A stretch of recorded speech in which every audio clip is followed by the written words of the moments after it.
जय हिंद दोस्तों आज UPSC prelims practice series polity की क्लास पहली है, जिसमें राज्य व्यवस्था एक परिचय इसकी क्लास करेंगे। ये पहली क्लास है। चलिए क्वेश्चन नंबर 1 पर चलते हैं। क्वेश्चन नंबर 1 है, सरकार की संसदीय प्रणाली के संबंध में निम्नलिखित कथनों पर विचार कीजिए। सरकार की संसदीय प्रणाली, हमारी सरकार की कैसी संसदीय प्रणाली है, इसके बारे में विचार कीजिए। यह एक स्थिर सरकार प्रदान करती है। हमारी संसदीय प्रणाली एक स्थिर सरकार प्रदान करती है तो नहीं, हमारी सरकार एक स्थिर सरकार प्रदान नहीं करती। ये आपको पता है कि निर्वाचन होने पर सरकार बदलती रहती है।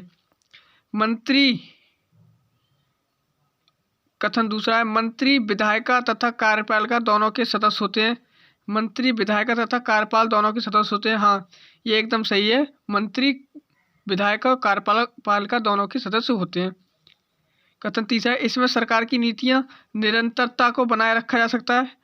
यह भी गलत है। सरकार की नीतियां जो होती हैं वो सरकार के साथ बदलती रहती हैं। इसमें पूछा है हमसे, निम्नलिखित में कौन से कथन सही नहीं है। तो कौन से सही नहीं है? 1 और 3 हमारे सही नहीं है। 1 और 3 इसमें कौन से में दे रखे हैं? 1 और 3 केवल ऑप्शन बी में दे रखे, तो ऑप्शन बी हमारा राइट हो जाएगा। ऑप्शन बी राइट हो जाएगा। यहाँ पर भी ऑप्शन बी राइट दे रखा है। इसकी ये व्याख्या है, पूरी आप आराम से पढ़ लीजिए व्याख्या। अगले क्वेश्चन पर चलते हैं। निम्नलिखित में से कौन सी एक अध्यक्षतात्मक प्रेसिडेंशियल स्वरूप की सरकार की विशेषता है? अध्यक्षतात्मक प्रेसिडेंशियल स्वरूप की एक सरकार की विशेषता है। तो ऑप्शन ए है, राष्ट्रपति विधायी निकाय का हिस्सा नहीं होता। राष्ट्रपति विधायी निकाय का हिस्सा नहीं होता, ये एकदम सही है। राष्ट्रपति विधायी निकाय का हिस्सा नहीं होता, राष्ट्रपति संसद का हिस्सा होता है। यह विधायी और कार्यपालिका कृत्यों का पृथक नहीं करता, ये भी गलत हो जाएगा। राष्ट्रपति सामूहिक उत्तरदायित्वों के सिद्धांत का पालन करता है, ये भी गलत हो जाएगा। राष्ट्रपति की पदावधि विधानमंडल पर निर्भर नहीं करती।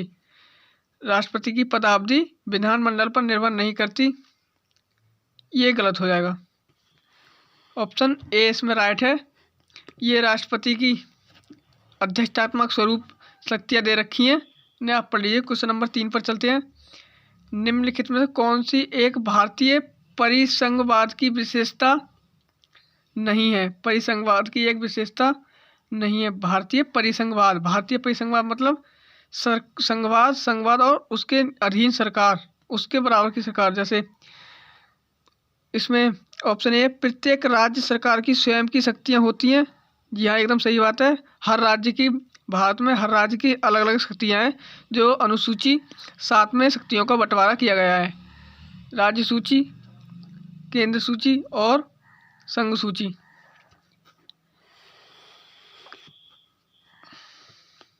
अगले क्वेश्चन पे चलते हैं। इसमें अगला ऑप्शन है,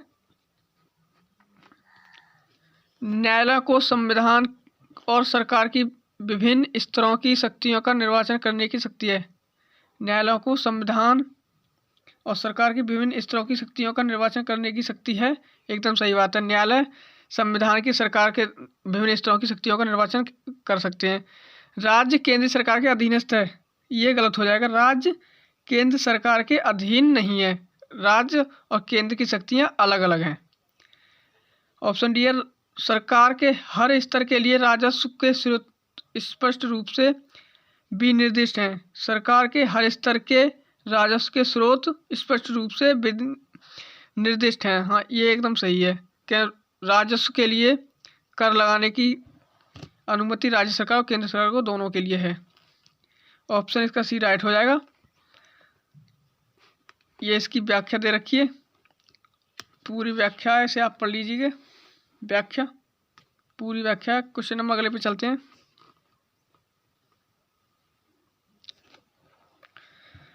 अध्यक्षतात्मक शासन प्रणाली के बारे में निम्नलिखित में से कौन सा कथन सही है?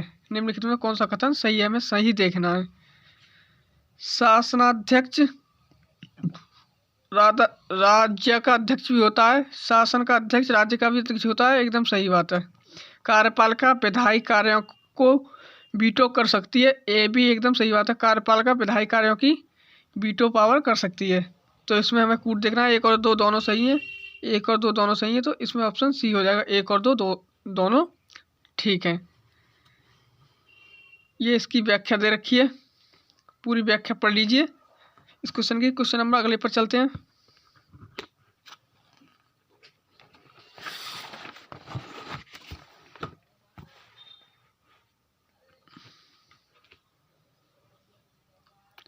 संकीर्ण राजनीति संस्कृति सामान्यतः कहाँ देखी जाती है? संकीर्ण राजनीति संस्कृति सामान्यतः कहाँ देखी जाती है? तो ये देखी जाती है विकासशील समाज में। विकासशील समाज में संकीर्ण राजनीति संस्कृति देखी जाती है। विकसित समाज में कैसी राजनीति संस्कृति देखी जाती है? तो ये देखी जाती है प्रतिभागी राजनीति संस्कृति विकसित समाज में। राजतंत्रीय समाज में विषयक राजनीति संस्कृति राजतंत्रीय समाज में देखी जाती है। ये इस क्वेश्चन की व्याख्या दे रखी है, पूरी व्याख्या आराम से पढ़ लीजिएगा, पूरी व्याख्या आपको पूरा क्वेश्चन का समझ में आ जाएगा। और ये क्वेश्चन नंबर अगला है, संवैधानिक शासन के बारे में निम्नलिखित कथनों पर विचार कीजिए। संवैधानिक शासन के बारे में निम्नलिखित कथनों पर विचार कीजिए। संवैधानिक शासन, कथन 1 है, यह सीमित शासन का एक रूप है। एकदम सही बात है। ऐसा शासन जहां संविधान लोक प्राधिकार का आधार है। ऐसा शासन जहां संविधान लोक प्राधिकार का आधार है, ये भी सही है। ऐसा शासन जहां सम्राट राज्य का औपचारिक अध्यक्ष हो। संवैधानिक शासन में सम्राट औपचारिक अध्यक्ष नहीं होता। ऐसा शासन जहां सदैव सार्वभौम वयस्क मताधिकार हो। मताधिकार, संवैधानिक शासन में वयस्क मताधिकार नहीं होता है। 18 साल से ऊपर उम्र वाले सभी मताधिकार कर सकते हैं। निम्नलिखित में से उपयुक्त कथनों में से कौन सा कथन सही है? तो 1 और 2 सही है। 1 और 2 केवल ऑप्शन ए में दे रखे हैं, तो ये सही हो जाएगा। ये इसकी व्याख्या दे रखी है, आराम से पढ़ लीजिएगा व्याख्या। क्वेश्चन नंबर अगले चलते, शासन राज्य व्यवस्था के अंगों में शामिल है। शासन व्यवस्था के अंगों में शामिल है। शासन व्यवस्था के अंगों में कार्यपालिका शामिल होती है, विधायिका भी शामिल होती है, न्यायपालिका भी शामिल होती है। नगरपालिका शामिल नहीं होती। तो 1, 2 और 3 सही है। इसमें 3 सही है।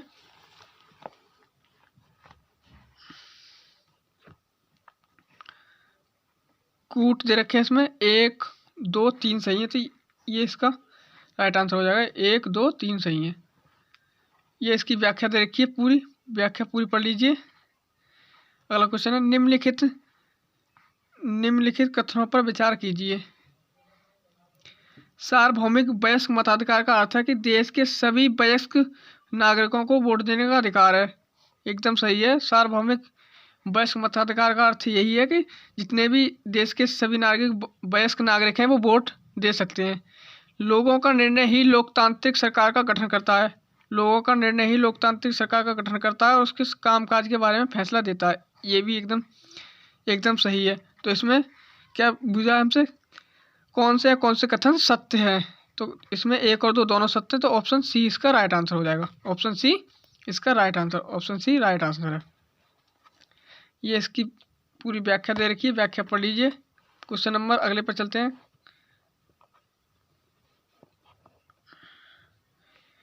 भारत की राजव्यवस्था के संदर्भ में निम्नलिखित कथनों पर विचार कीजिए। भारत की राजव्यवस्था, राष्ट्रपति राष्ट्राध्यक्ष होता है और औपचारिक रूप से देश का सबसे बड़ा अधिकारी भी होता है। एकदम सही बात है। राष्ट्रपति राष्ट्र का अध्यक्ष और प्रथम नागरिक भी होता है और औपचारिक रूप से सबसे बड़ा अधिकारी भी होता है। प्रधानमंत्री सरकार का प्रमुख होता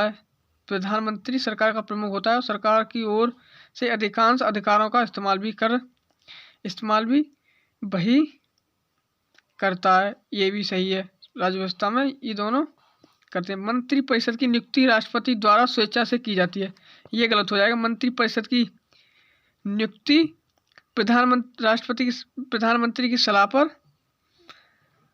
राष्ट्रपति की नियुक्ति प्रधानमंत्री की सलाह पर, मंत्रिपरिषद की नियुक्ति प्रधानमंत्री की सलाह पर राष्ट्रपति द्वारा की जाती है, प्रधानमंत्री की सलाह पर, तो ये गलत हो जाएगा। संसद केवल लोकसभा और राज्यसभा से मिलकर बनती है, ये भी गलत हो जाएगा। संसद लोकसभा, राज्यसभा तथा राष्ट्रपति से मिलकर बनती है। लोकसभा, राज्यसभा और राष्ट्रपति से मिलकर बनती है संसद। ये 3 और 4 गलत हो जाएगा। इसमें से पूछा है कौन से कथन असत्य हैं, तो 3 और 4 असत्य हैं। तो 3 और 4 किस में दे रखे हैं? 3 और 4 केवल सी में दे रखे हैं, तो ऑप्शन सी हो जाएगा। ऑप्शन सी राइट हो जाएगा। ये इसकी पूरी व्याख्या दे रखी है, व्याख्या आराम से पढ़ लीजिएगा। क्वेश्चन नंबर अगले पर चलते हैं।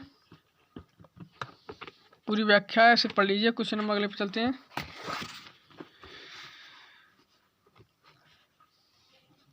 निम्नलिखित में से कौन से लोकतांत्र सत्ता के क्षैतिज बंटवारे को निरूपित करते हैं? क्षैतिज बंटवारे को निरूपित करते हैं जो समरूप बराबर बंटवारा करते हैं, वो ही क्षैतिज बंटवारा। तो ये कार्यपालिका, विधायिका एवं न्यायपालिका, ये क्षैतिज बंटवारे के ही उदाहरण है।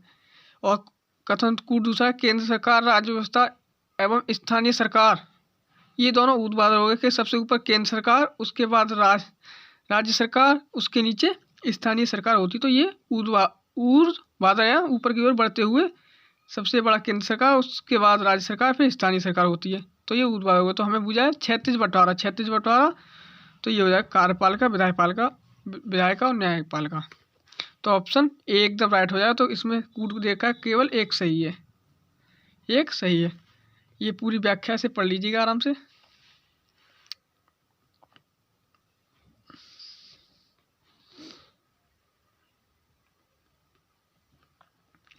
ये निम्नलिखित में से कौन संघीय व्यवस्था की महत्वपूर्ण विशेषताएं हैं?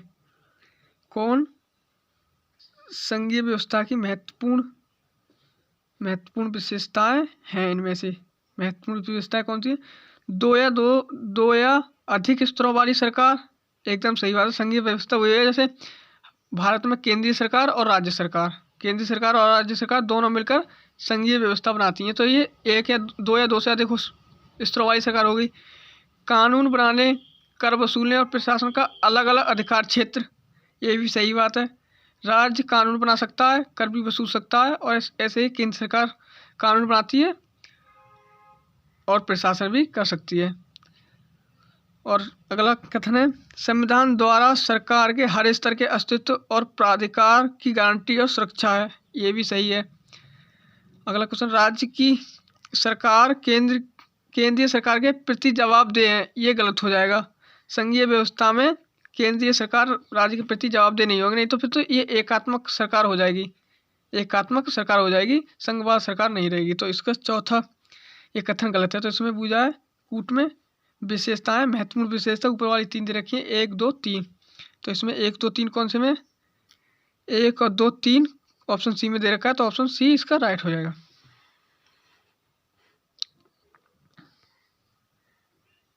ये इसकी विशेषता दे रखी है, इसे आराम से पढ़ लीजिएगा। क्वेश्चन नंबर अगले पे चलते हैं।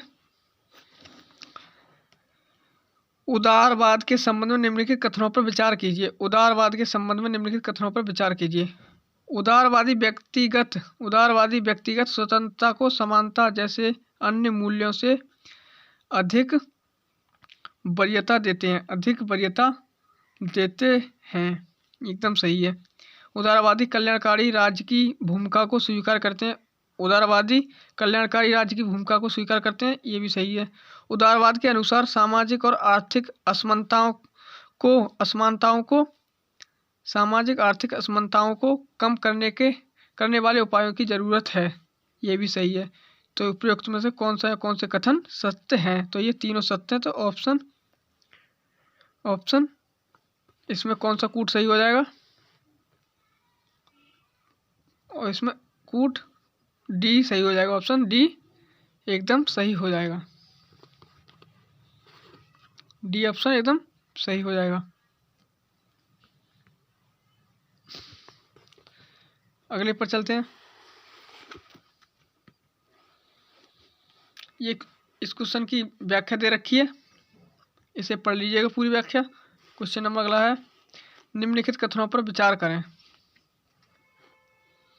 निम्नलिखित कथनों पर विचार करें। पुरोहिताई व्यवस्था द्वारा प्रत्यक्ष रूप से शासित राष्ट्र, पुरोहिताई व्यवस्था है, इसमें इसके प्रत्यक्ष रूप से शासित राष्ट्र धर्मतांत्रिक राष्ट्र कहलाता है। ये सही बात है। धर्मतांत्रिक राष्ट्र अपनी श्रेणीबद्धता, उत्पीड़न और दूसरे धार्मिक समूहों के सदस्य को धार्मिक स्वतंत्रता न देने के लिए कुख्यात रहे हैं। ये एकदम सही बात है। धर्म और राज्य सत्ता के बीच संबंध विच्छेद, धर्मनिरपेक्ष राज्य सत्ता, धर्म और राज्य सत्ता के बीच संबंध विच्छेद धर्मनिरपेक्ष राज्य सत्ता के लिए जरूरी है, मगर केवल यही पर्याप्त नहीं। धर्मनिरपेक्ष राज्य की ऐसी सिद्धांतों और लक्ष्यों के लिए आवश्यक प्रतिबद्ध होना चाहिए जो अंशतः ही सही गैर धार्मिक स्रोतों से निकलते हैं। तो ये भी सही हो जाएगा। इसके दोनों कूट सही हैं। उपयुक्त में से कौन से कथन सत्य हैं? तो 1 और 2 दोनों सही हैं, तो ऑप्शन सी हो जाएगा। ये इसकी व्याख्या दे रखी है। अगर आपको क्वेश्चन समझ में नहीं आया तो इसे पढ़ लीजिएगा।